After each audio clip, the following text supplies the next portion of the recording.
بهتون نشون میدم که چطور یک حرکت جسورانه میتونه داستان ایران، آمریکا و اسرائیل رو برای همیشه از نو بنویسه.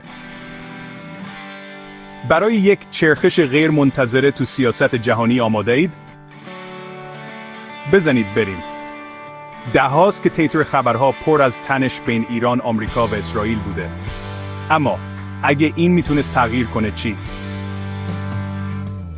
این رو تصور کنید ایران که زمانی منزوی بود، حالا با رقبای سابقش سر یک میز نشسته و یک توافق صلح رو شکل میده که دنیا رو شگفت زده میکنه.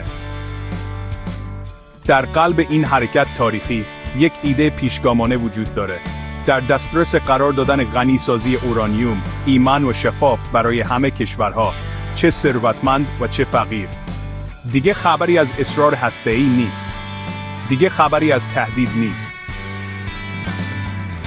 در عوض، یک جامعه جهانی رو تصور کنید که در اون هر کشوری از ثروتمندترین تا محرومترین دسترسی یکسان به فناوری انرژی پاک داره. اما پیچش داستان اینجاست. این فقط در مورد فناوری نیست. این در مورد خرد ایرانی و نبوغ نوآوران ایرانیه که راه رو نشون میدن. چشمانداز اونها چیه؟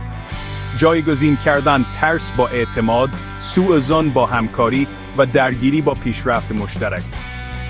صلحی مثل این فقط خاورمیانه رو متحول نمیکنه.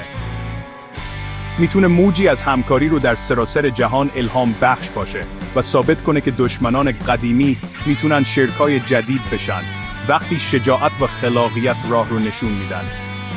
پس آیا نبوغ ایرانی واقعاً میتونه دوران جدیدی از صلح رو آغاز کنه با آمریکا و اسرائیل در کنارش؟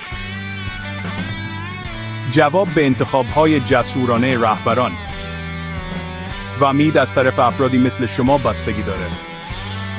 آینده هنوز نوشته نشده، اما شاید، فقط شاید، نزدیکتر از چیزی باشه که فکر می‌کنیم.